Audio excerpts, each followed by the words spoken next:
A la información de Tamaulipas les da la más cordial bienvenida a la clausura del ciclo de conferencias en materia de acceso a la información, transparencia y rendición de cuentas.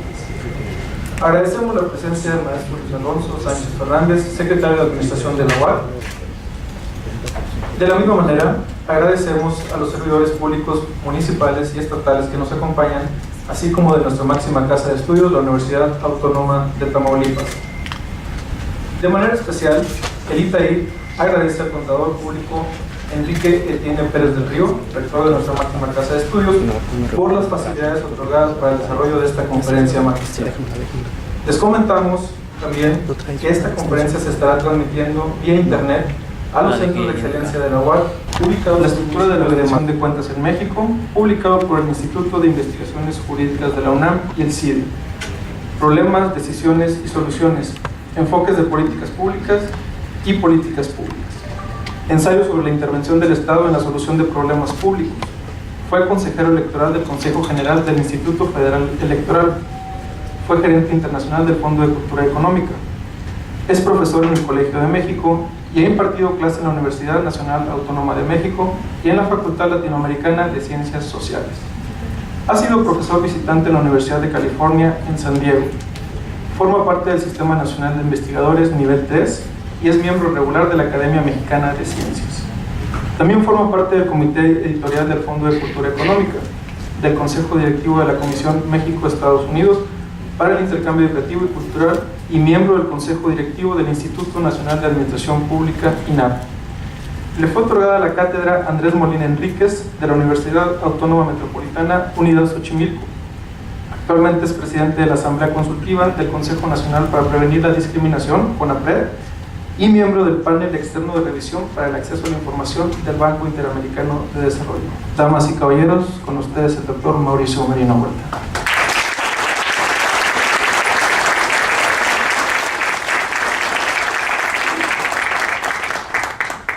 Pues son ustedes muy amables.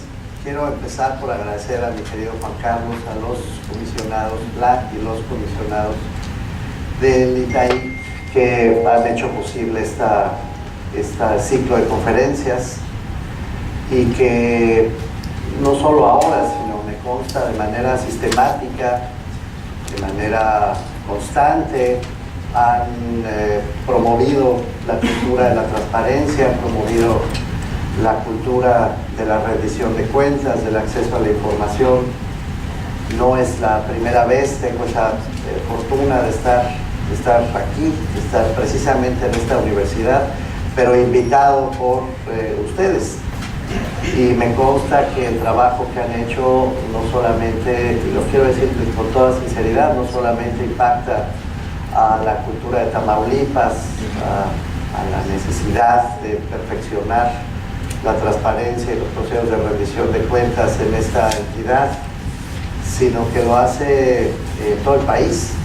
El trabajo que hace ITAI es un trabajo que impacta en todo México. Son gente con mucho reconocimiento nacional, precisamente por el esfuerzo sistemático que desde hace muchos años han venido emprendiendo, ahora en la órbita de la transparencia, antes en la cultura democrática en términos generales. De manera que la verdad es un honor estar aquí. Ayer Juan Carlos López me decía, y quiero públicamente enmendarle la plana, me decía al recogerme en el aeropuerto muy generosamente que él comprendía, así dijo: yo comprendo el enorme esfuerzo que ustedes hacen cuando los invitamos para venir a Victoria a dictar estas conferencias, a hacer un espacio, su agenda. Y entonces yo dije, no le voy a decir nada ahorita, mejor se lo digo mañana en público. No es así, es un error, no es ningún esfuerzo, es un placer venir a Victoria, es un gustazo estar aquí, lo digo de todo corazón. Y sé, porque tengo amistad con varios de los colegas que han venido a este ciclo de conferencias, que todos lo disfrutamos muchísimo y todos lo apreciamos muchísimo.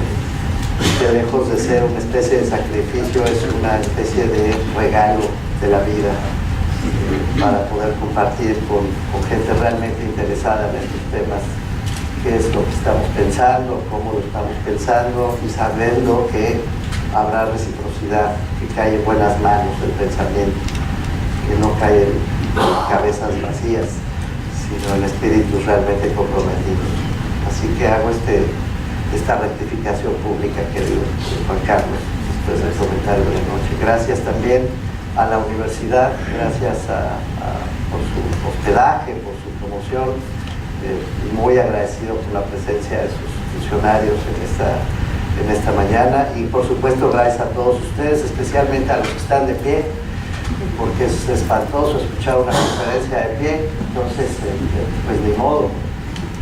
Lo que puedo ofrecerles es tratar de hablar no mucho para que la conversación se haga un poco más breve, y si no, pues compañeros y compañeras, pues ni modo. Pero gracias de veras por estar esta mañana en el salón. Yo me estaba preguntando que quizá algunas de las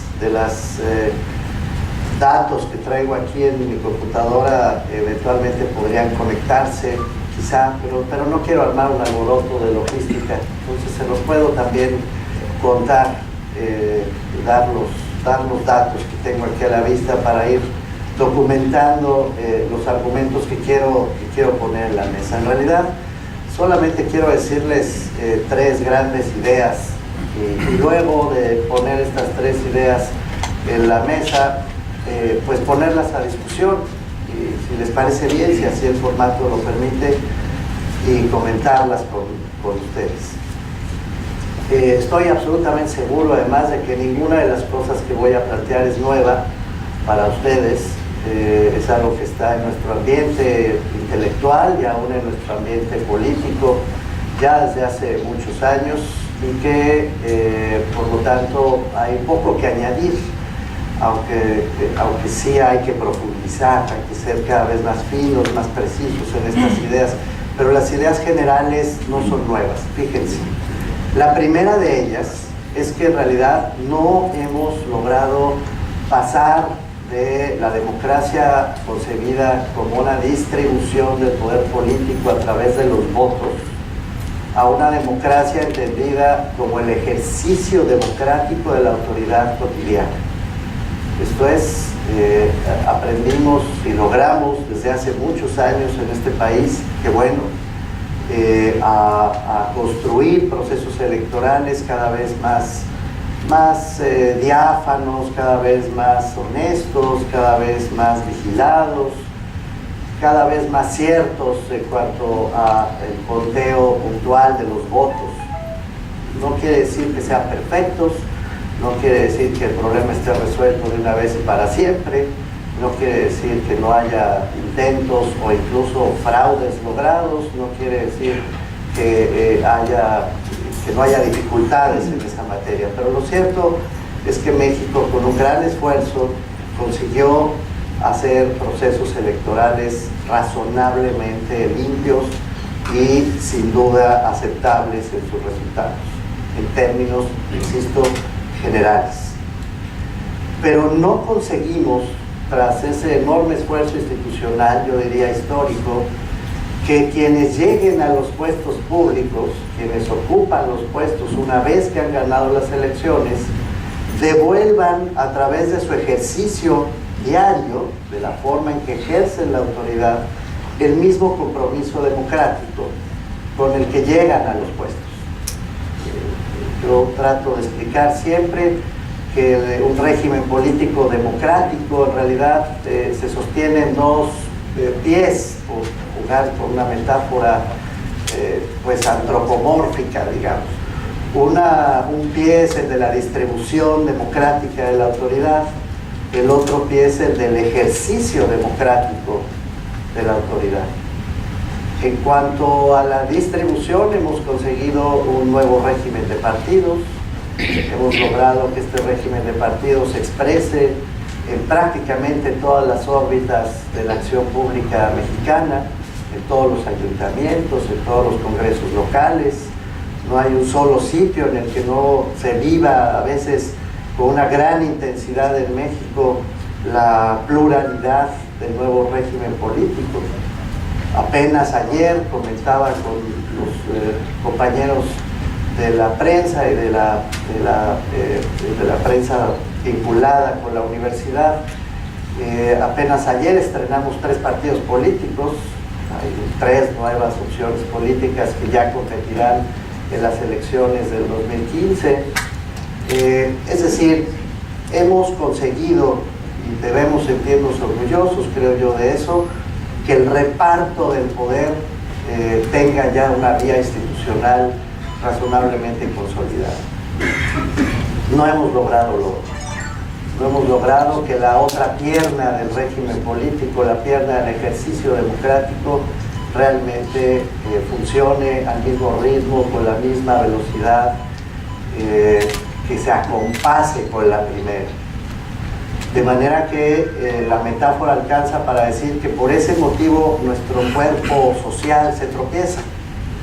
Cuando una pierna funciona mejor que la otra, cuando de hecho una de las piernas va arrastrando, no alcanza a veces a hacer siquiera un solo movimiento, pues se vuelve un régimen político discapacitado en el sentido metafórico que estoy tratando de transmitirles a ustedes.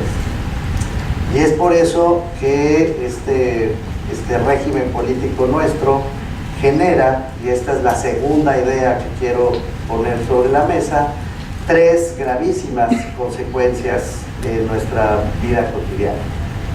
La primera consecuencia es que las políticas públicas se vuelven motivo de captura política, se vuelven capturables por los intereses políticos dominantes, se vuelven negocios de los poderes fácticos, se vuelven espacios en donde no se toman decisiones tanto en función de lo que realmente se necesita a partir de la definición de problemas públicos definidos por sus causas, sino que se vuelven acciones de reparto de recursos en una gran proporción.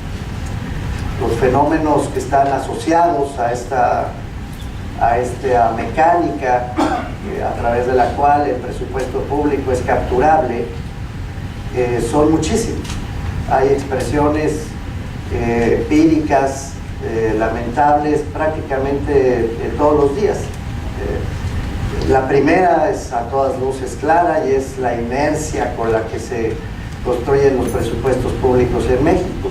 Son presupuestos mucho más inerciales que presupuestos basados en problemas, insisto, causalmente definidos a partir de situaciones que lastiman a la sociedad.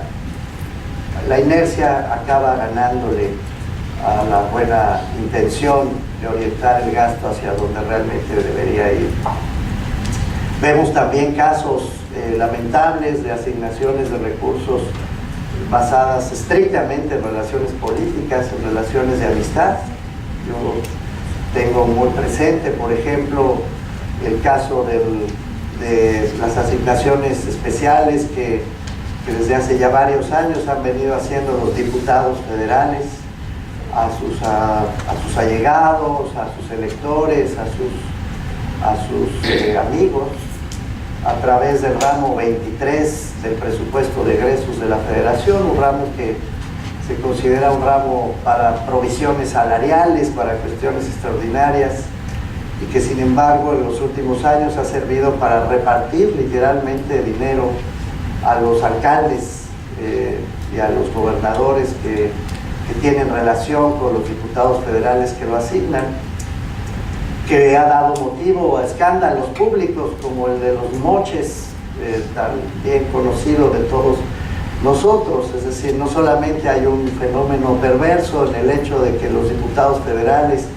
utilicen solo para 2014 más de 30,000 millones de pesos, no son cifras menores, para repartir así en pequeñas obras a los alcaldes y a los gobernadores con los que tienen amistad, sino que además algunos de ellos abusan doblemente de su situación y además les piden, a la luz de lo que la prensa ha revelado, que esas obras sean asignadas a ciertas empresas en particular, porque después de ser asignadas a esas empresas en particular, pues de ahí viene el nombre, se mochen, es decir, repartan un porcentaje, seguramente para hacer política.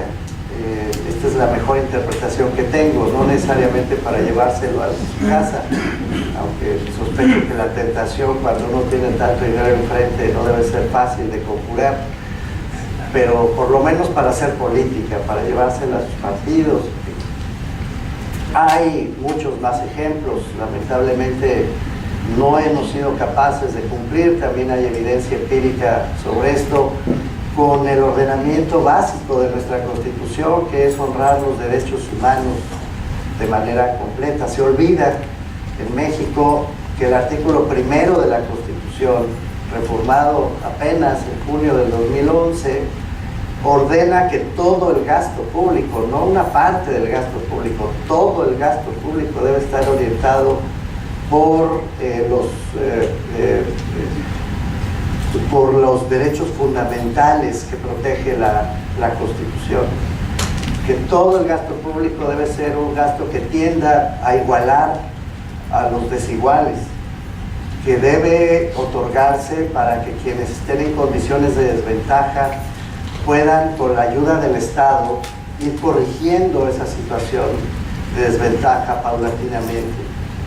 Se olvida que el principio de progresividad es un principio constitucional del gasto público y que, por lo tanto, todos y todas las personas que tienen o tenemos alguna relación con el presupuesto, con el dinero que es del colectivo, pues estamos obligados a justificarlo en función de ese principio igualitario que mandata el artículo 1 de la Constitución y que además está afirmado por las convenciones de derechos humanos suscritas por el país y, por si esto fuera poco, está doblemente afirmado a través de la legislación secundaria, no solo la de responsabilidad, presupuesto y responsabilidad hacendaria, sino también la legislación que protege a las y los mexicanos en contra de toda forma de desigualdad, de toda forma de desigualdad de trato, de toda forma de discriminación. Bueno, pues el caso es que no solamente no sucede esto, sino que incluso es difícil de ver en qué medida sucede. La posibilidad de acceder al presupuesto, de revisar el presupuesto, de estudiarlo con detalle, es una posibilidad sumamente limitada, porque solamente una porción menor del presupuesto, en la mejor lectura posible, alrededor de un tercio del presupuesto, este tercio se va a repetir varias veces en las revisiones empíricas que siguen, pero solo un tercio del presupuesto, en el mejor de los casos, se deja ver. Es decir, uno solamente puede saber con algún tipo de precisión exactamente a dónde va el dinero, con qué objetivo va ese dinero, qué resultados persigue ese dinero y a qué personas puede llegar o en qué sentido va a beneficiar a una determinada comunidad, estirando la cuerda en un tercio del gasto público. El resto del gasto público es, por así decir, invisible en términos de igualdad, invisible en términos de equidad, invisible cuando uno le pregunta exactamente a qué persona va a beneficiar y en qué sentido le va a cambiar la vida este dinero que es de todos a este individuo cuyas desventajas, cuya desigualdad, cuya pobreza, cuya desventura de nacimiento le hace ser motivo de atención de parte del Estado. Esa pregunta no se puede contestar en la mayor parte de los casos del gasto público mexicano. Y cuando uno quiere preguntar cosas ya más precisas, como dime el nombre, dime a dónde va el dinero específicamente, entonces ese porcentaje se reduce a solo el 7% del presupuesto total, me refiero al de la Federación. Naturalmente tenemos un problema entonces cuando apreciamos desde esta óptica la idea de una democracia, como dije al principio, que quiere ser una democracia cotidiana, no solamente electoral, no de reparto del pastel, sino una democracia que está en acto, que está viva, que funciona, pues eso, cada día y para el conjunto de la sociedad. Esto hace además que ese gasto resulte ineficiente. El gasto no logra cumplir con sus objetivos, en parte porque los objetivos, ya expliqué, solo son claros en 1/3 del total, en el resto no, sino que cuando son claros los objetivos y entonces vienen los procesos de evaluación que ya hemos venturosamente construido en México, los que hace la Auditoría Superior de la Federación, los que hace Coneval, los que están protegidos por el actual sistema de evaluación del desempeño de la Secretaría de Hacienda. Todos estos instrumentos, qué bueno, nos han ido proveyendo de algo que no teníamos antes, eso es cierto, datos, elementos de juicio, de los que hace apenas 20 años carecíamos prácticamente por completo. Hoy tenemos un poco de más información para poder hacer comentarios como los que estoy haciendo. Y por la misma razón puedo decir que en el mismo sentido solamente, vuelvo a la carga con los datos que tienen que ver con tercios, solamente 1/3 aproximadamente de las auditorías que ha practicado la Auditoría Superior de la Federación desde que esta existe en el siglo XXI, ha salido con dictamen limpio. El dato hasta el año 2010 era 32.5% de los dictámenes emitidos por la Auditoría Superior de la Federación han sido limpios, es decir, dictámenes que nos dicen que el gasto efectivamente llegó a donde tenía que llegar, que cumplió los objetivos que se proponía y que obtuvo los resultados que prometió. El resto de los dictámenes ha tenido salvedades, 40% de los dictámenes, 39.8% hasta el año 2010 tenía salvedades de distinta índole, pero que nos hablan de un problema serio ya de proceso, o ya de legalidad, o ya de desviación de fondos, o ya de negligencia, o problemas serios a la hora de operar el gasto público. Y lo malo es que otro tercio de ese gasto, 26%, ha salido con dictamen negativo. Negativo quiere decir que de plano hubo problemas tan serios que en definitiva hay que iniciar procedimientos de sanción o en fin, emprender pliegos de responsabilidad o de plano ir al Ministerio Público para señalar casos en los que además se ha tipificado un delito. No es trivial, es decir, hay un punto que se asocia con el anterior. Cuando no está claro a dónde va el dinero, cuando no está claro para qué se usa el dinero, cuando no sabemos bien a bien cómo justificar ese dinero en función del artículo 1 de la Constitución, pues entonces se abren espacios de discrecionalidad para que durante el ejercicio del gasto sucedan cosas como las que estoy mencionando. Y entonces encontramos, qué curioso, no estoy hablando de una relación causal, pero sí los datos se parecen. Solo 1/3 del gasto medio se ve y solo 1/3 del gasto cumple con su objetivo. El resto no, el resto tiene problemas serios de implementación. Lo mismo se puede decir de los datos de Coneval. Coneval, en lo que ve al gasto social específicamente, coincide más o menos con los datos que emite la Auditoría Superior de la Federación y coincide más o menos con los datos que emite el sistema de evaluación del desempeño. En todos los casos hablamos de tercios, de solo 1/3 funciona bien. Y lo que quiero marcar en este momento es que cuando digo 1/3 funciona bien, lo que estoy diciendo es que 70% funciona mal. les ruego que leamos este dato básico a esta luz. Es decir, 30 muy bien, pero 70 no.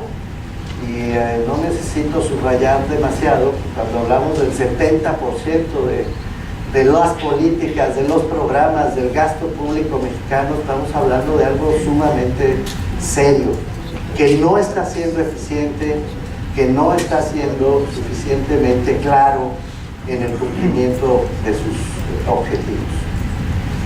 Esto da como resultado, además, siguiente dato, que obviamente los mexicanos no tengamos suficiente confianza en nuestras instituciones políticas. Apenas hace unas semanas salen estudios todo el tiempo, no es necesario insistir demasiado en el tema, pero apenas salió hace poco otro estudio, esta vez trabajado por el Colegio de México y por el Instituto Federal todavía Electoral, el actual INE, sobre la calidad de la ciudadanía en México. Es el último dato, digamos, que tenemos a la vista, pero que coincide con los datos que ha venido arrojando Latino Barómetro, coincide con los datos que ya se habían levantado de la encuesta de cultura política del propio IFE en su momento y después de la Secretaría de Gobernación, coincide con los datos que ha levantado la Organización de las Naciones Unidas a través de sus distintos mecanismos, coincide con el Worldwide Governance Indicators del Banco Mundial, por donde lo agarren, quiero decir, no puedo poner más ejemplos, pero por todos lados nos está diciendo sistemáticamente que a consecuencia de este problema de eficiencia institucional, que es a su vez subsidiario de la falta de claridad respecto a lo que estamos haciendo con el dinero que nos pertenece, a consecuencia de esta primera tesis, la segunda es que los mexicanos no confiamos en las instituciones públicas, tenemos una muy baja confianza en las instituciones públicas y esta desconfianza institucional nos está arrastrando además a empezar a desconfiar de nosotros mismos. Esto es lo que añade ahora el estudio del Colegio de México con el IFE.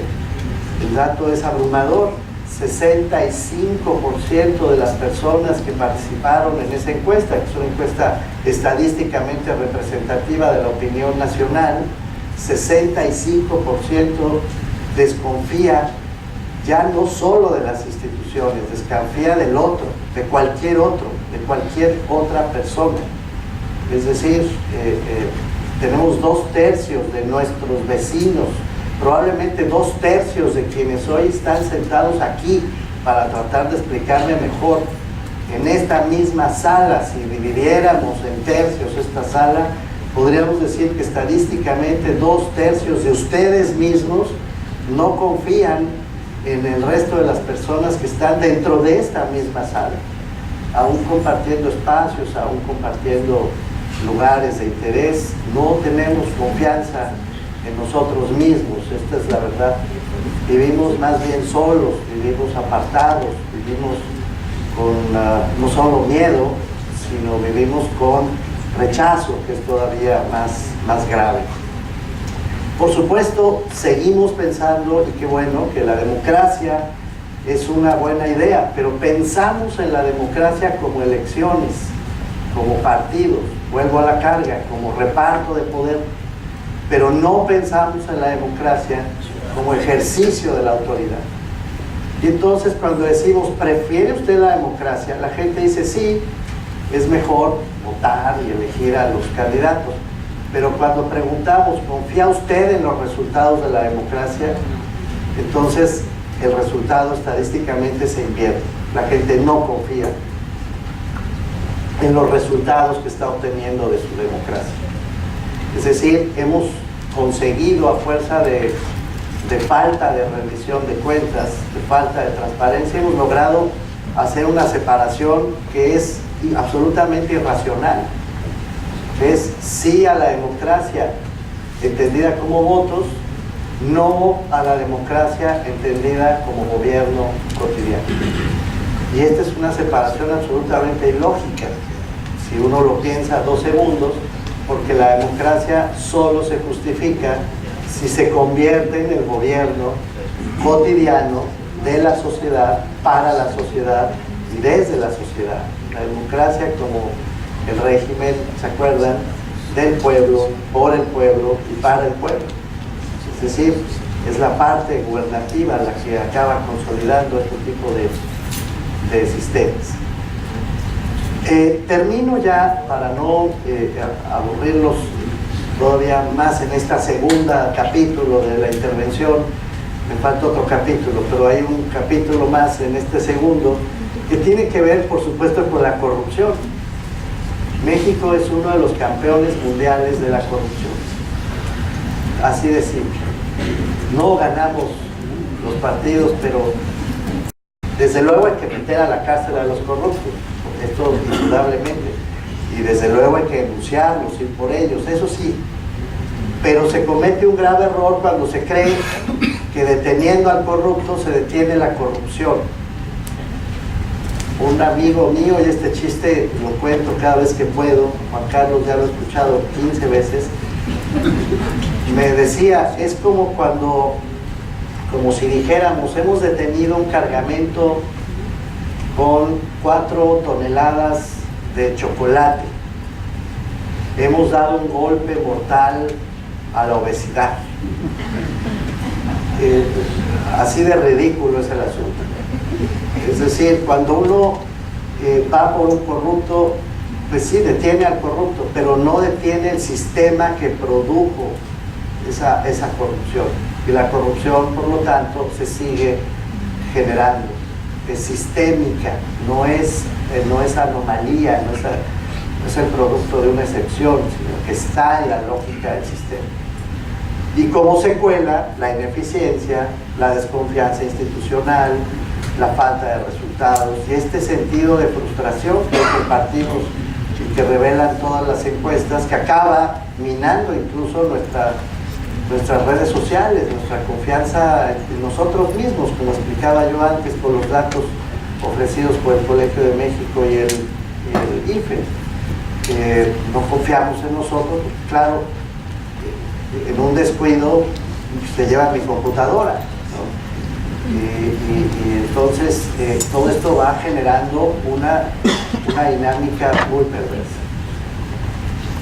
Ahora sí paso al último capítulo y voy terminando.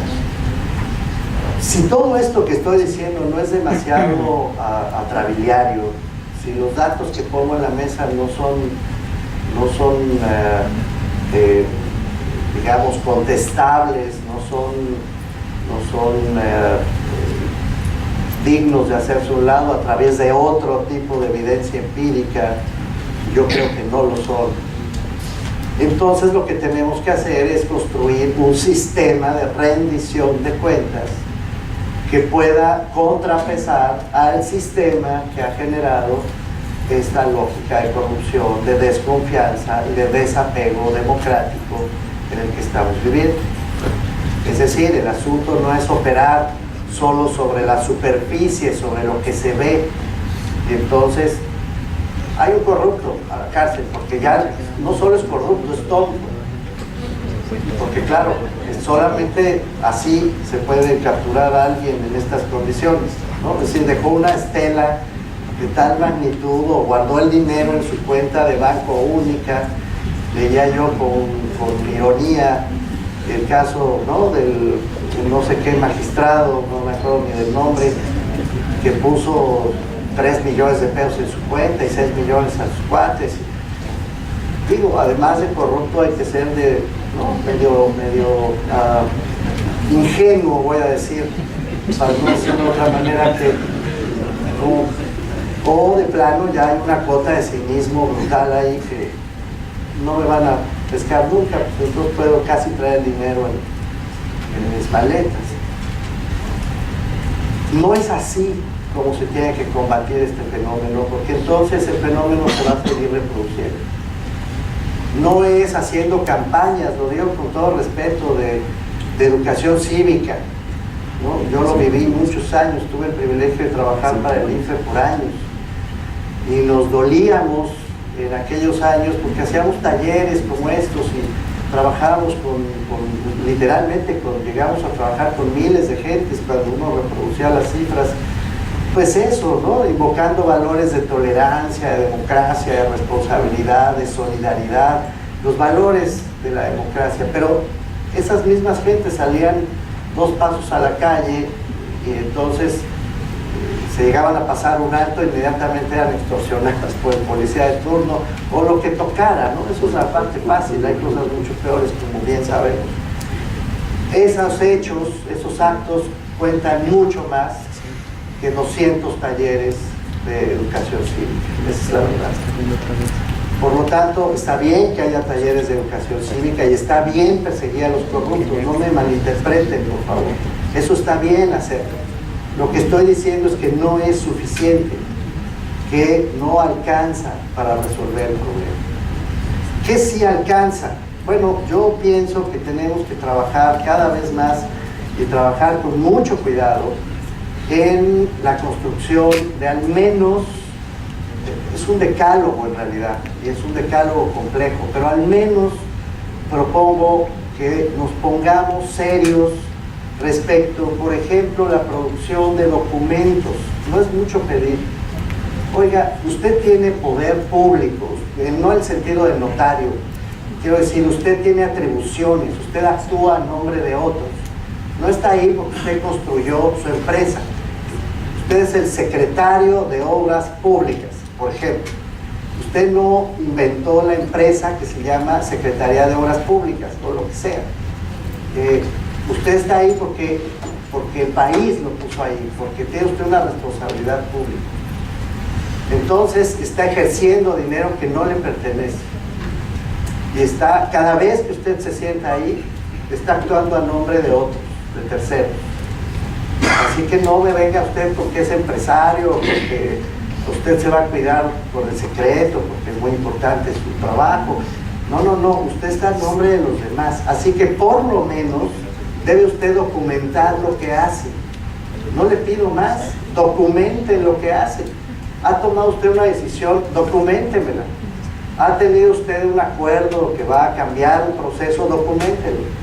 ¿Ha emitido usted una instrucción relevante a sus colaboradores? Documéntela. Nada más. Le pido que la documente usted. ¿Ha ejercido dinero? Por el amor de Dios, documéntela. Ese dinero no solo documéntelo, por cierto, póngalo usted en un sistema contable, que aquí está la guía, no hay que inventar el hilo negro. Hay un Consejo Nacional de Armonización Contable en este país que está funcionando y que dice cómo se tiene que registrar el dinerito. Nada más. ¿Está difícil? No, no está difícil. Usted documenta lo que hace y usted documenta sus gastos. Eso se llama archivos. Mientras en México no tengamos un sistema de archivos suficientemente sólido, basado en estos 2 principios que acabo de denunciar, que cualquiera los entiende, usted documenta y pone su dinerito en orden, y usted lo pone en un archivo. Ya, es todo lo que le estoy pidiendo. No le estoy pidiendo más. Eso no se hace en México. Eso no sucede en México. El desastre que hay en México en materia de archivos es verdaderamente increíble. No solo no sucede, cuando llega a suceder, en ausencia de una ley general de archivos que venturosamente ya se está haciendo por fin en el Congreso de la Unión gracias a las reformas constitucionales en materia de transparencia del 2014, gran cosa. Ahora se está haciendo una ley general de archivos, pero es el colmo que lleguemos al 2014 sin tener una norma general que obligue a todos los funcionarios a hacer las 2 cosas que acabo de mencionar. Usted documenta y si gasta, lo registra. Está muy fácil. Y eso se va a un archivo. Se acabó. Eso es lo que el paso 1. El paso 2 es justamente lo que hace que hacen en plural los institutos garantes del acceso a la información. Una vez que esa documentación está ahí, entonces, ¿saben qué? Con la pena, pero es pública. Ustedes me perdonan, pero esa información no le pertenece al funcionario, le pertenece a la sociedad. Oiga, pero es que me van, dicen los políticos, que además hay una mezcla entre la vida administrativa pública y la vida política, está todo mezclado, mal mezclado. Entonces dice, no, pues es que me van a desnudar mis enemigos, van a decir, me van a exhibir. Pues sí, pero si todos se exhiben contra todos, le puedo asegurar que todos se van a sentir más tranquilos, no hay ningún problema. Malo cuando solamente lo hacen por uno, pero si toda esa información es pública, y es pública al mismo tiempo, y es accesible para todas las personas, entonces no tiene por qué haber un riesgo de mal uso político. Y si lo hay, compañero o compañera, es porque está usted haciendo mal las cosas y tiene que enfrentar las consecuencias de sus propios actos. El derecho de acceso a la información pública es una pieza clave de un buen sistema de rendición de cuentas, pero el derecho de acceso a la información pública no puede funcionar si no existe un buen sistema de archivos que lo respalde. Por eso el paso 1 es un buen sistema de archivos y de contabilidad en el sentido de acceso a la información, de documentar lo que se hace, y el siguiente paso tiene que ver con un magnífico sistema de acceso a la información. Tengo que añadir que en ese magnífico sistema de acceso a la información cuenta también, y debe contar, la enorme importancia que tiene la transparencia, así le llamamos ahora, transparencia focalizada. ¿Qué quiere decir transparencia focalizada? Algo muy simple. Hombre, no se espere usted a que se lo pidan. Eso quiere decir, ya hay sistemas electrónicos, ya todos tenemos televisiones y sistemas de cómputo complejísimos aquí en la mano. Entonces es muy fácil usarlos y poner la información necesaria para que la gente sepa qué está haciendo, de tal manera que con aplicar los botones necesarios de estos aparatos mágicos, cualquiera puede saber y debe saber qué es lo que está sucediendo con su dinero. Esa es una tarea que no solamente está vinculada con garantizar el acceso, sino con pugnar porque haya una transparencia proactiva, focalizada, que se muevan en dirección a informar. No a informar lo que quieran, sino informar lo que efectivamente están haciendo y de la manera en que efectivamente se está haciendo. Por supuesto, a la luz de estos dos elementos es necesario tener mucha claridad sobre la lógica de la asignación presupuestaria. Es una batalla complejísima, pero que algún día tiene que empezar a darse. ¿Cómo se asigna el dinero público? Fíjense qué lejos estamos de la rendición de cuentas en este país, que incluso decirlo produce una cierta confusión.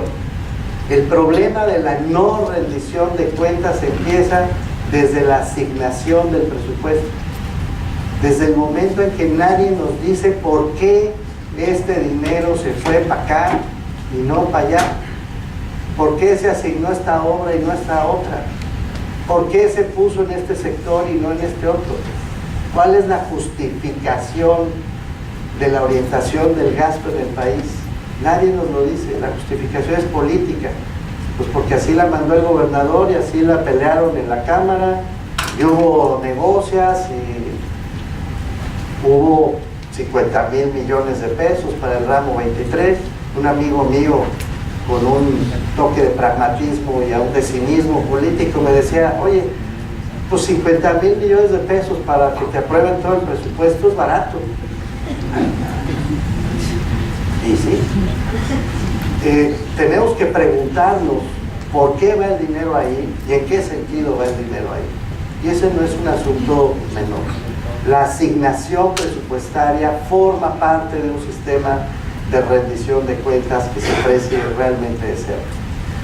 Otro ámbito grave de la rendición de cuentas, y en donde todos sabemos que es grave y todos hacemos la vista al cielo, nos hacemos los muertos, son los procesos de asignación del gasto, no del presupuesto, sino del gasto, y muy particularmente compras, contrataciones, licitaciones.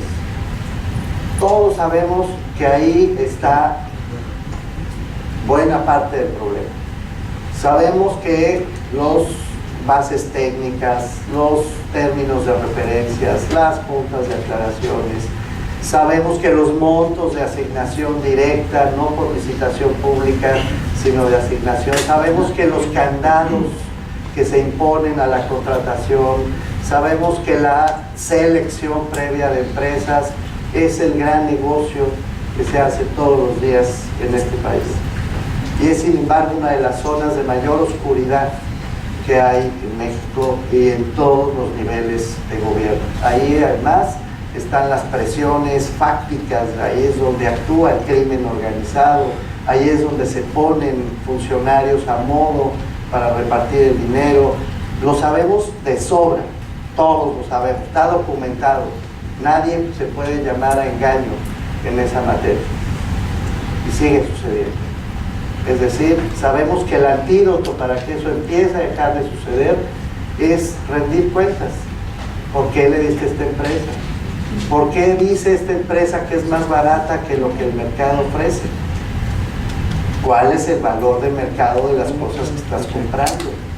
¿Por qué estás dándole estos recursos a estas obras en lugar de estas otras, cuando sabes que el valor de mercado podría ser mucho mejor si lo asignas de una manera distinta? Todos estos son datos públicos, se conocen, se pueden hacer, pero no se hacen. Y no se hacen, insisto, porque es un sistema el que produce este tipo de despropósitos. Por supuesto es necesario tener no solo un buen sistema de contabilidad, sigo en la cuenta, sino además que este sistema de contabilidad sea accesible. Hay sistemas en el mundo, pero ya muchos, en donde uno puede seguir el presupuesto, la asignación, el gasto, el ingreso en tiempo real. Yo en algunas conferencias en donde me conecto a internet he podido probarles pues algunos ejemplos, ¿no? Pongo el de Missouri, por ejemplo, Missouri Accountability Portal, ¿no? Que sigue vigente, y la gente dice, ¡ay, qué maravilla! Porque uno ve al día de ayer lo que están gastando en Missouri, en qué lo están gastando, a quién se lo dieron, cuánto dinero pusieron. Lo mismo que podríamos hacer en México, porque para nuestra mayor tristeza, todos esos sistemas ya existen. Y de hecho la contabilidad se sigue en sistemas informáticos en todo el país. No habría más que darle un clic para que sucediera. Pero ese clic no sucede, no se le da.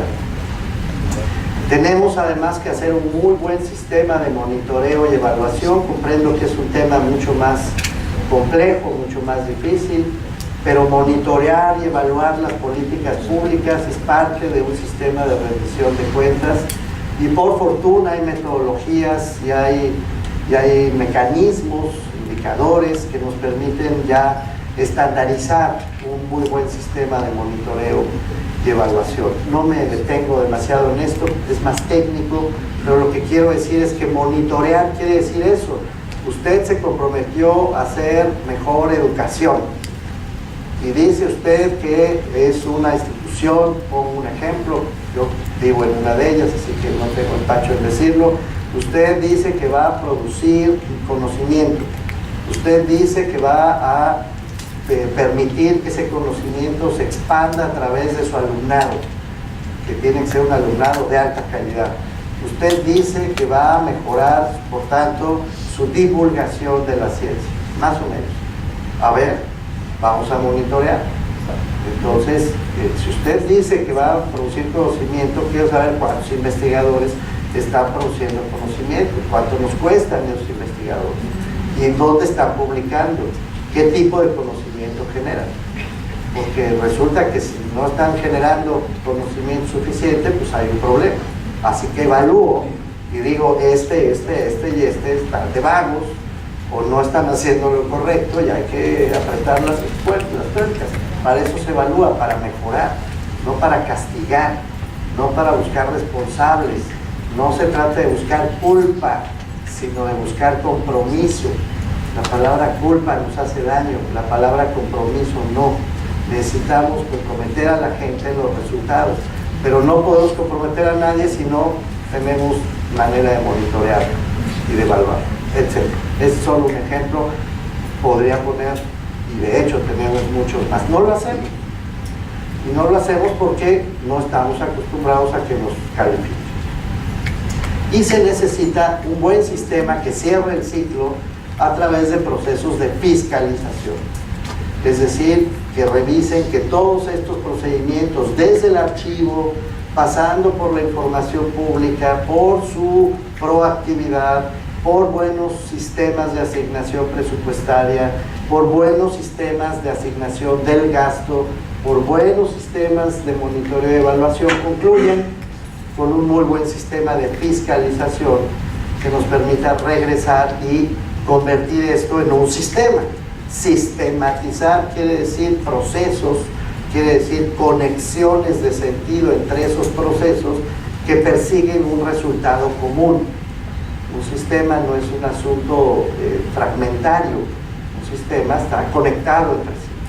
De manera que todas estas piezas han de integrar un muy buen sistema para, desde la rendición de cuentas, contrapesar el desencanto, contrapesar la desconfianza, contrapesar la ineficacia y ojalá consolidar nuestra democracia en riesgo. No solo es una democracia en ciernes, como solíamos decir hace unos años, hoy tenemos que decir con preocupación que es además una democracia en riesgo si no somos capaces de empujar estos sistemas de rendición de cuentas. Pues es lo que yo quería decirles y agradezco mucho que me hayan prestado su atención.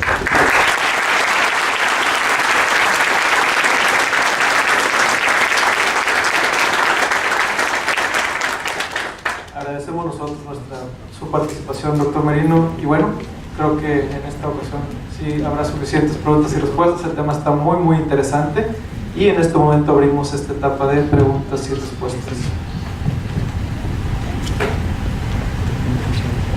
Buenos días. Edgar Tello, de la Facultad de Ingeniería, miembro del Sistema Nacional de Investigadores, nivel 1. Y mi consulta o mi comentario va sobre el tema introductorio de los nuevos partidos políticos que se autorizaron el día de ayer. Probablemente dos de esos tres partidos políticos no lleguen al 2018.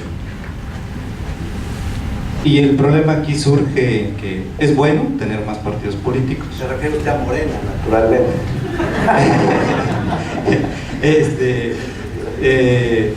Era una broma. Sí. Aquí el tema es importante porque hay una diversidad. Eso significa que hay más partidos que representan nuestras ideas, pero a la vez se convierte en un problema por la asignación de recursos. Y después vamos a encontrar la rendición de cuentas y probablemente la corrupción. ¿Qué hacer para que esos partidos políticos utilicen adecuadamente esos recursos que se asignan y que al final son recursos de todos los impuestos que nosotros pagamos? Porque si mañana desaparece uno de esos tres partidos políticos, ya no sabemos nada de sus recursos, ya no sabemos nada del edificio que compró, no sabemos nada de los vehículos que compraron. Sabemos que hay recursos de operación que esos no pueden regresar, pero ¿por qué no hacer que esos recursos físicos o esos activos sí regresen, en este caso al INE, y que en un momento dado sean asignados nuevamente a otros partidos políticos? ¿Por qué no? ¿Qué hacer ahí para que se legisle en esa área y que esos activos puedan ser reutilizados? Gracias, colega. Ya está resuelto ese punto, esa es la verdad. La reforma política, de hecho ya lo habían resuelto desde la reforma anterior en materia electoral, desde el 2007, porque en efecto hubo situaciones de partidos que desaparecieron. El emblemático fue el partido del Acuerdo de la Sociedad Nacionalista, de un señor Riojas, de apellido, que le iba bien porque se coaligaba con otros partidos que sí ganaban votos en la legislación aquella que todavía permitía que en el emblema de la coalición se votara, y entonces los votos se distribuían de conformidad con el acuerdo de coalición que los propios partidos signaban. Era en realidad hasta tenía nombre, la prensa le puso un nombre, pero ahora se me ha olvidado. En fin, era una garantía de vida, ¿no? No importaba si ese partido iba a tener votos o no, como iba coaligado y el acuerdo decía que tanto por ciento de los votos le tocaban, ya podía dedicarse a la vida feliz, que de todas maneras iba a voto.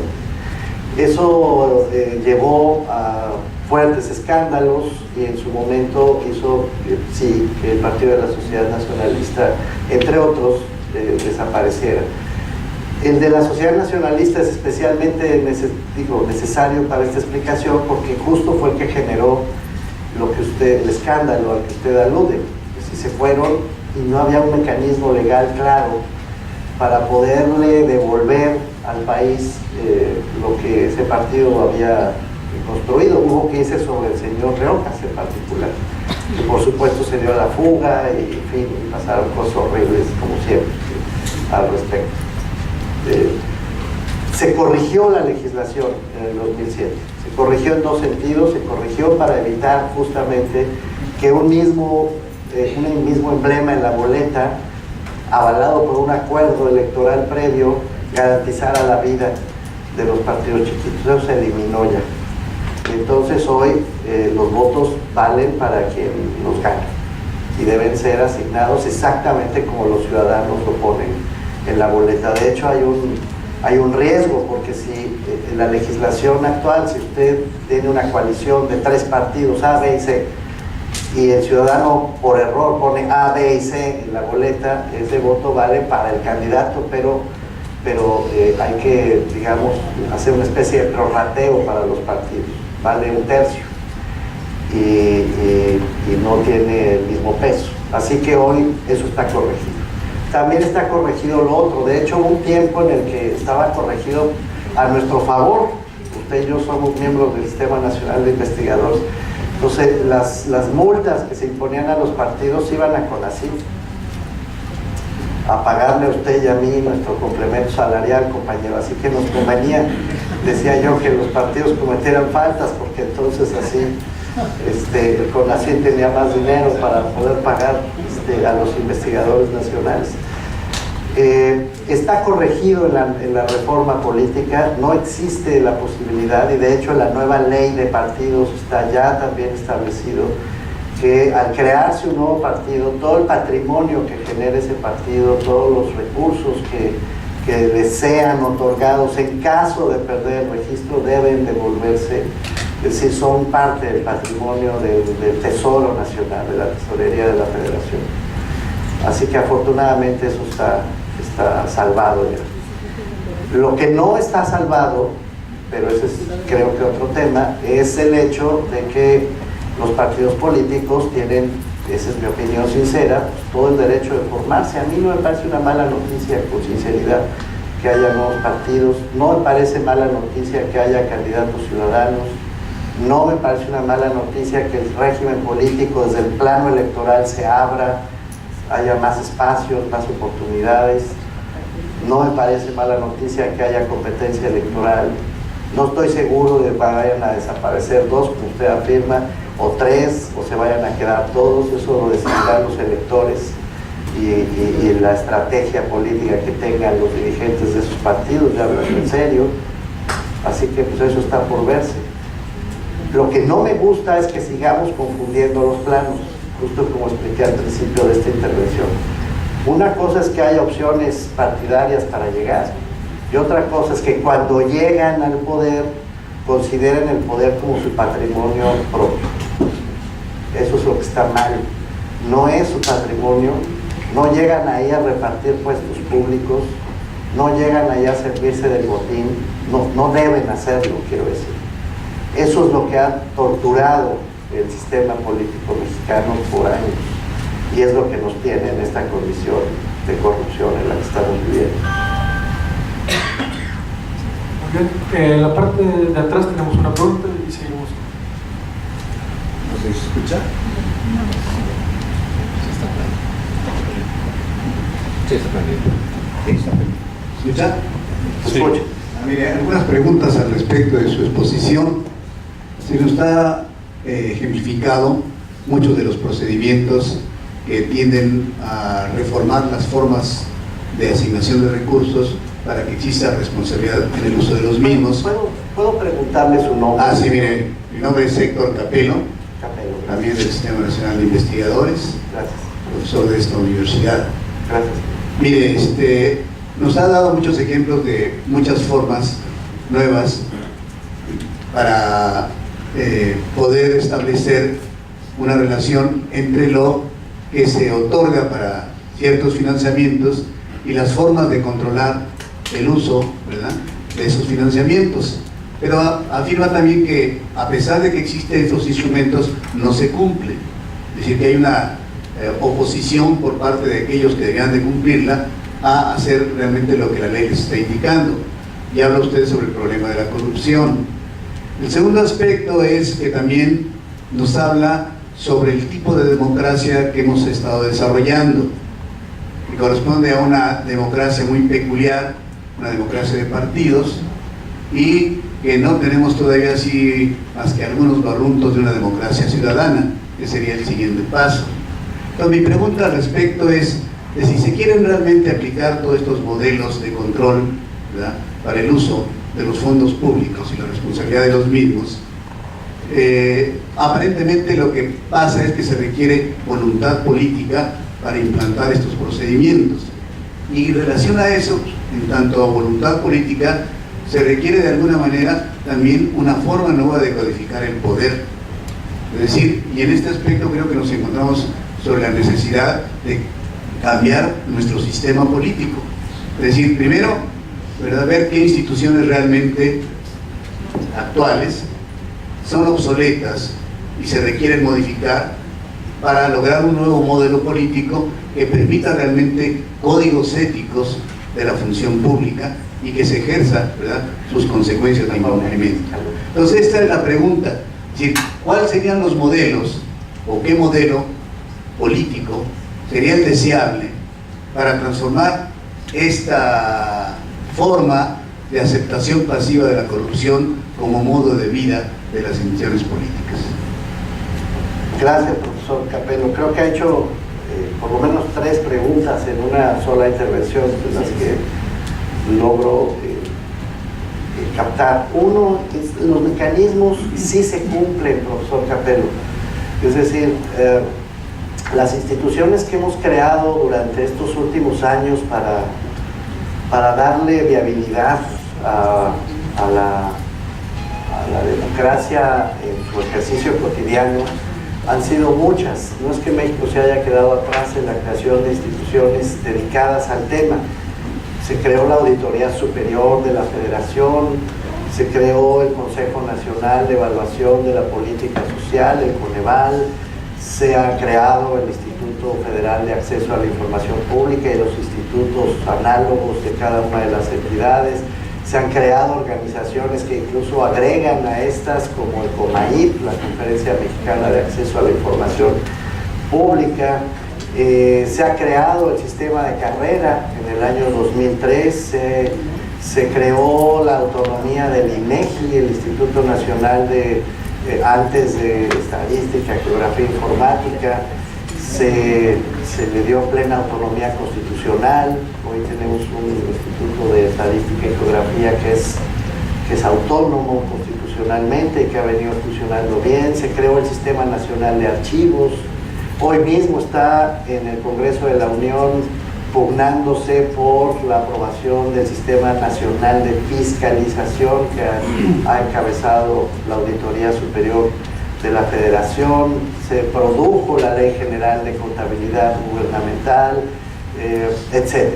Es decir, no es que carezcamos de instituciones vinculadas al tema que estoy mencionando. El problema es que estas instituciones están todas fragmentadas, actúan por su cuenta y construyen y están basadas en sistemas constitucionales. Sé que estuvo aquí ya el doctor López Ayllón, que estuvo con ustedes el doctor Antonio Caballero, y estoy seguro, ahora les devuelvo el favor, seguramente ellos hablaron de estos temas.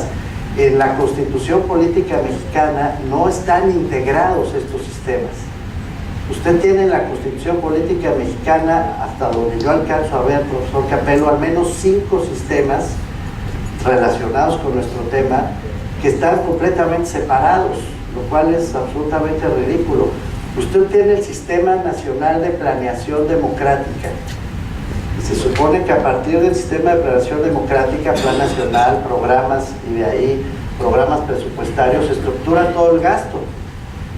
Pero este sistema está separado del sistema garantizado por el artículo 6º constitucional, que es el de acceso a la información, el que está recientemente reformado y da lugar a la autonomía constitucional del IFAI y al nuevo sistema de acceso a la información que tenemos. No están conectados, son 2 sistemas constitucionales distintos. Está a su vez separado del sistema de fiscalización, del que le da base al sistema de fiscalización. El sistema de fiscalización pertenece al Poder Legislativo.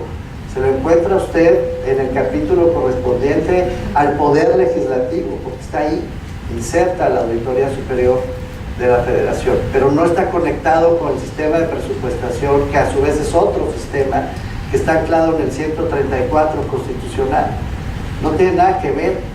Se pide, usted sabe, eficacia, eficiencia, honradez, transparencia, economía, son estos los principios que están ahí muy bien en el 134, pero no están sistemáticamente estructurados con el resto, que a su vez están separados del sistema de responsabilidades, el 110 y lo que sigue, el título 4 de la Constitución. No tiene nada que ver. El sistema de responsabilidades está construido como un sistema de buscar culpables, como decía yo antes, no como un sistema que permita garantizar el cumplimiento de todo lo anterior. Esto solo por mencionar los más importantes sistemas constitucionales relacionados con la tarea que nos tiene hoy reunidos aquí. Entonces, claro, dado que no están estructurados, lo que usted tiene es un problema de fragmentación. Y sí, se sientan a veces, se escuchan todavía, de repente se escuchan a veces, se sientan, hablan, el IFAI habla con la Auditoría Superior de la Federación, la reforma constitucional incluso les pide que se sienten, que integren este sistema. La reforma constitucional al 6º fue uno de los grandes avances, pero siguen sin estructurar lo que debe ser, como traté de explicar, una secuencia de actos jurídicamente establecidos y sistemáticamente procesados que vayan desde la producción de información hasta la fiscalización de las atribuciones y de los gastos públicos, como traté de explicar, pasando por todos estos, no los repetiré para no aburrirlos, pero pasando por todas las piezas que deben integrar un sistema articulado, completo y coherente de rendición de cuentas. Rendir cuentas no es poner en una pantalla de internet datos abiertos, no es open government, como se dice ahora en inglés por el Open Government Partnership, no es gobierno abierto, no es verdad eso. Cuidado con el gato por liebre, porque nos están dando gato por liebre. O sea, gobierno abierto, gobierno así, pero abre usted lo que quiere, compañero, me deja usted pasar a la sala. Yo quiero ir a la cocina, donde se está cocinando. A la cocina usted no pasa, pero mire qué bonita sala tengo. Y aquí le traigo y le sirvo. ¿Qué se toma? ¿No? Pero yo quiero ver, ¿no? Cuidado con ese engaño, porque el gobierno abierto es eso, usted pasa pero hasta la sala. Entonces, no, tenemos que construir un sistema. Ese es el sistema al que, profesor Capello, yo estoy tratando de referir. Pues claro, pongo ejemplos. La Auditoría Superior de la Federación encuentra que hay gente que se robó el dinero. Casi se la encuentra llevándose, ¿no? No quiero exagerar, pero casi, ¿no? Y no puede hacer nada más que ir al Ministerio Público, al sistema de responsabilidades, y él pone una demanda, como la podremos poner usted y yo, igual. Pues va y pone la demanda ante el Ministerio Público, y el Ministerio Público no hace nada. Arturo González de Aragón, el primer auditor superior de la Federación, el primero de la auditoría, me hago bolas con Gregorio Guerrero, pero todavía no era auditor superior, ¿no? Creo que fue el último contador mayor de Hacienda, como se llama, en fin, no importa. El que le dio curso a la nueva estructura de la Auditoría Superior de la Federación, antes de Juan Manuel Portal, que yo creo que está haciendo una excelente labor. Arturo González de Aragón decía que de todas las denuncias que presentó como auditor superior, no prosperó ninguna. ¿Sabe usted? Ni una. Hombre, una. 7-1 por lo menos.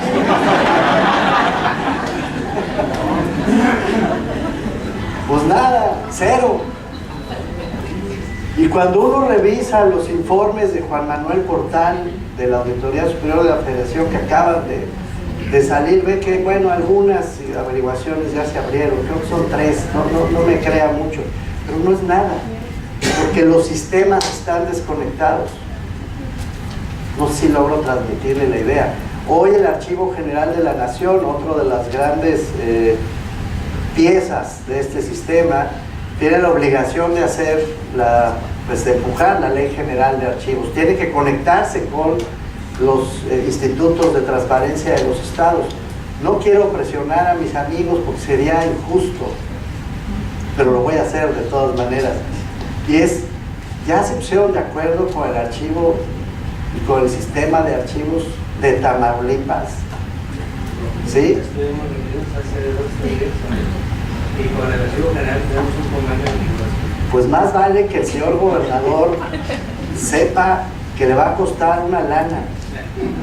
No, en serio, que la Ley General de Archivos le va a exigir a Tamaulipas, como al resto del país, conectar estos sistemas que hoy están desconectados. Y se van a tener que crear oficinas, no para guardar papeles, sino para producir documentos. Hay que cambiar la mentalidad del asunto. El archivo hoy se ve como un lugar donde se guardan los papeles. No, el archivo es el lugar donde se produce la información.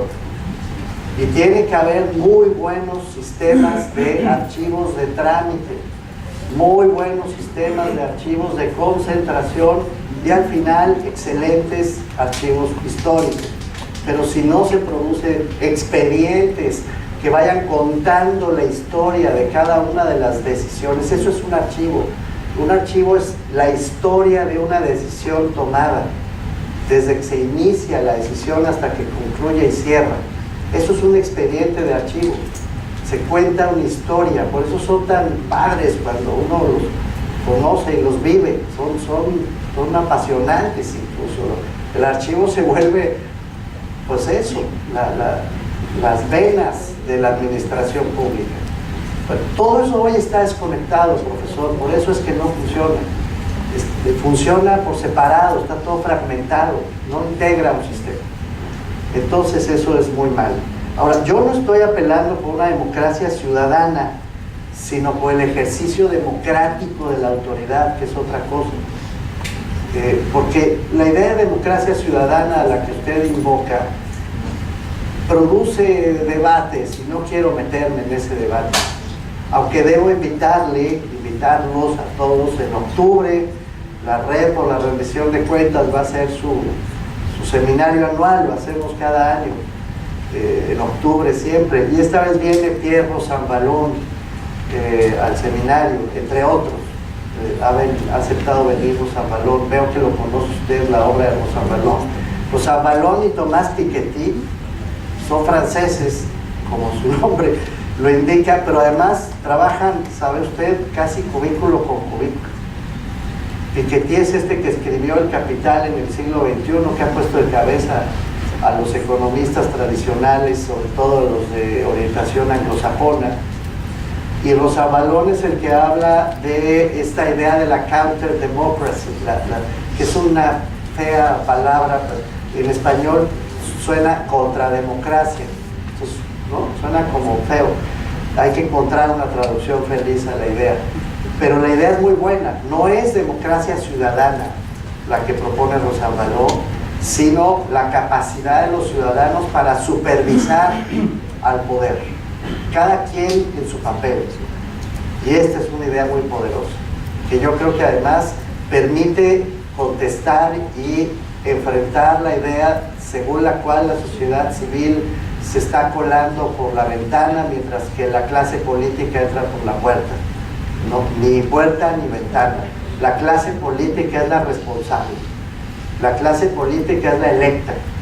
La clase política es la que profesionalmente se dedica a estas cosas. Ellos solitos decidieron, hasta donde me alcanza la vista, que quisieron ser políticos, quisieron entrar a los partidos, quisieron ser electos. Ellos son los responsables, nadie más. No es la sociedad civil, no es nadie más, los medios de comunicación. Ellos mandan, ellos dirigen, ellos gobiernan. Sí, pero gobiernan en una sociedad articulada. De manera que sociedad civil, medios, academia, vigilan, supervisan, actúan, emiten señales, no gobiernan, no deciden, no mandan. Para eso está la clase política. Pero la sociedad tiene que estar perfectamente enterada de qué hace su clase política y tiene no solo posibilidad, sino el derecho inalienable, lo digo como si estuviéramos en el siglo XIX, como proclama del siglo XIX, el derecho inalienable a la supervisión de lo que hacen sus funcionarios electos, porque eso se llama democracia. Lo demás son variantes de un régimen autoritario. Esta tesis, que es de Pierre Rosamballon, me parece enormemente valiosa porque zanja de una vez por todas la idea de que consejos ciudadanos para suplir lo que no hacen los políticos, órganos autónomos del Estado integrados por ciudadanos probos, impolutos, etcétera, llenos de como angelicales, para suplir a esta punta de corruptos. Eso no es cierto. Los consejos ciudadanos, los órganos autónomos también están formados por personas, por seres humanos de carne y hueso, con todos sus defectos y con todas sus virtudes.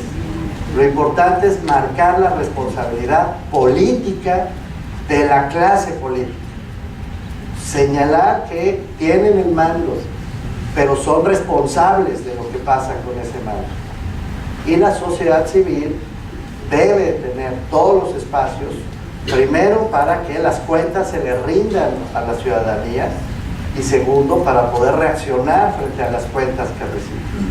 Cada quien en su lugar, cada quien en su papel, sin mezclarse, sin enredarse demasiado. No creo que sea tan difícil, no es un tipo de régimen distinto, se llama democracia, pero no lo hemos podido construir con eso.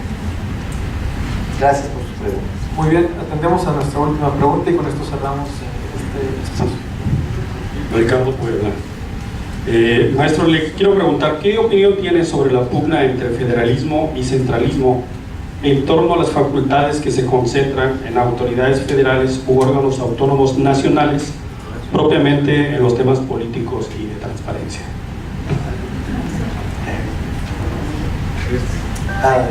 Otra pregunta, por favor.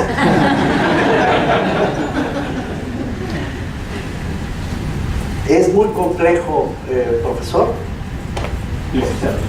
Licenciado Puente. Es muy complejo porque yo creo que nuestro federalismo ha tenido momentos de auge, por así decir, después de la transición democrática. Esto es lo que yo veo. Es decir, tras haber vivido soterrado por muchos años por el tipo de régimen autoritario que tuvo México, los gobernadores, los diputados locales, los poderes judiciales locales y los ayuntamientos empezaron a cobrar nueva autonomía, empezaron a cobrar mucha más autoridad. De hecho, no es que se haya modificado la Constitución, no es que se haya modificado la ley, no, estaba igual. Lo que pasa es que el régimen político anterior, aunque todas las facultades estaban ahí, los sometía, los hacía pertenecer a un régimen presidencialista, no solo presidencial, sino presidencialista, que controlaba prácticamente todos los movimientos, por lo menos los movimientos importantes de los alcaldes y de los, no todo, pero sí lo relevante. El presidente Salinas, como sabe, no solo negociaba resultados electorales, sino que quitó a 17 gobernadores de la federación, tantos como en su momento Lázaro Cárdenas del Río, saliendo apenas de la Revolución Mexicana. Es decir, había un régimen presidencialista que predominaba sobre la formalidad federal o federalista. Tras la transición, pues obviamente el poder del presidente en un solo acto, que fue la elección del 2 de julio del año 2000, cambió todos los parámetros de la relación con el presidente. De repente tuvimos un presidente débil por el respaldo que tenía en la Cámara, débil porque no tenía la mayor parte de los gobernadores, débil porque no tenía a la mayor parte de los alcaldes. Es decir, se abrió un espacio en el que repentinamente, tras los resultados electorales del 2 de julio, la correlación de poder entre el presidente, los gobernadores y los poderes locales en su conjunto cambió dramáticamente. Para no perderme de la conferencia e irme a otro territorio, yo diría que en esos años se perdió la oportunidad de consolidar muy buenos sistemas de gobierno local. No hicimos esa tarea, licenciado, no hubo una reforma importante al federalismo mexicano en esos años. Hubo pugnas. La CONAGO cobró, la Conferencia Nacional de Gobernadores cobró especial relevancia política, aun cuando es anticonstitucional, claramente. La Constitución le prohíbe a los gobernadores asociarse entre ellos, y bueno, la CONAGO es una asociación civil, es una cosa rarísima, ¿no? Pero llegó a cobrar tal relevancia que incluso en una de las reuniones se dio el lujo de no recibir al presidente Calderón, como probablemente usted sabe. El presidente Calderón llegó repentinamente a la reunión, no estaba pactado así, y los gobernadores le dijeron: usted no está invitado. Entonces un grupo de gobernadores salió a recibir al señor presidente, claro, a hablar con él. Hicieron los protocolos necesarios, pero la reunión continuó sin el presidente de la República. Se llegaron a ser realmente muy poderosos, pero no cambiaron las condiciones con las que gobernaban. Por el contrario, me temo que hubo muchos abusos de autoridad, hubo muchos abusos de poder, hubo mucha corrupción, no hubo buenos sistemas administrativos durante ese periodo que pudo haber sido una brillante oportunidad para el federalismo mexicano. Apenas si necesito decir, estando en Tamaulipas, la tragedia que significó en el caso de los ayuntamientos, de los gobiernos de los municipios, su debilitamiento casi en picada. Se volvieron ayuntamientos sumamente débiles, capturables por el crimen organizado. Se volvieron lugares en los que al principio parecían ser la gran promesa de la cercanía del pueblo con el gobierno. Así se decía el municipio, el lugar primero de contacto entre sociedad y gobierno, la escuela de la democracia, etc.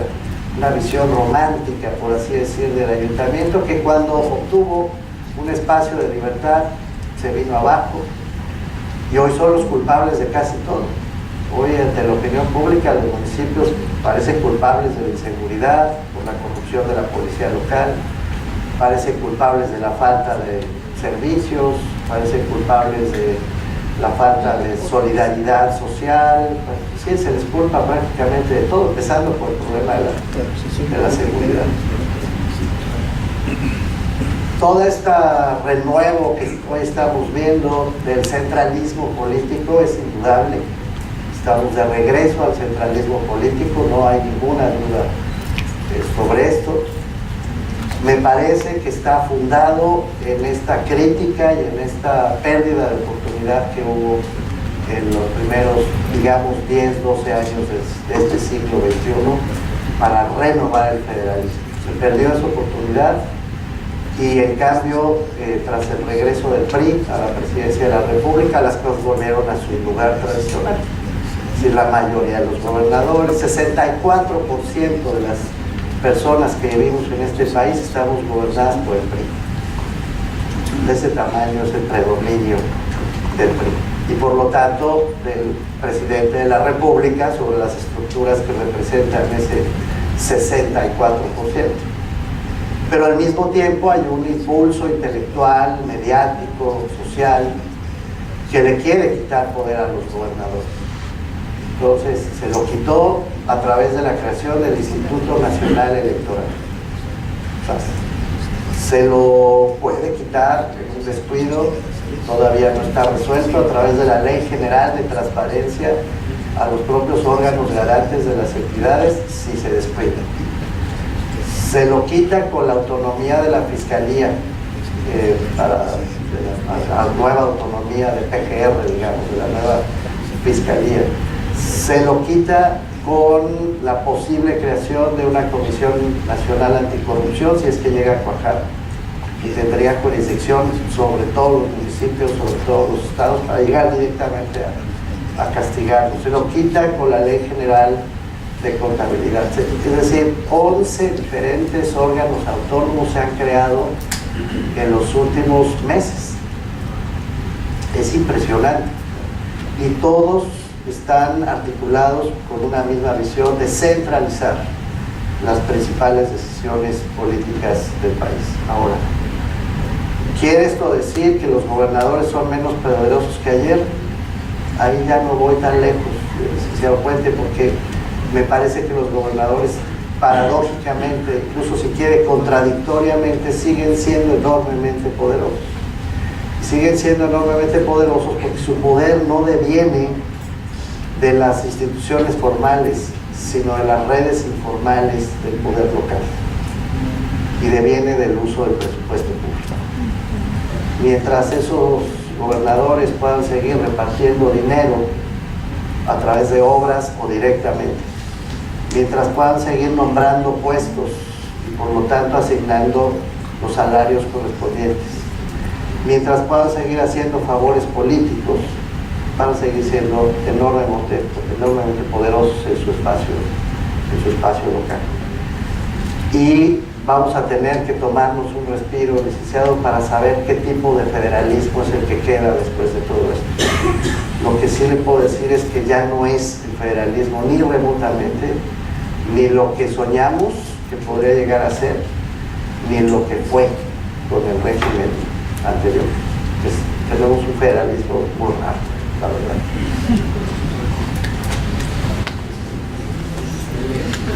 Bueno, pues con esto cerramos este espacio.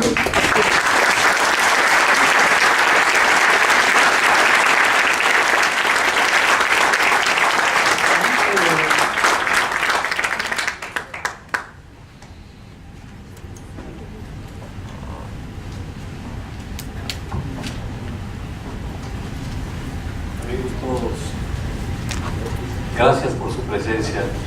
Con este evento, como Noche de Oro, como acabamos todos de presenciar y de escuchar, cerramos nuestro tradicional ciclo de conferencias.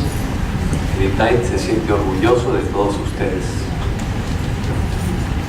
Y por eso, y por este cierre, el Instituto de Transparencia y Acceso a la Información de Tamaulipas otorga el presente reconocimiento al doctor Mauricio Merino Huerta por la brillante disertación de la conferencia magistral Transparencia y Rendición de Cuentas y su invaluable apoyo al desarrollo y fortalecimiento del derecho a la información y la cultura de la transparencia en Tamaulipas.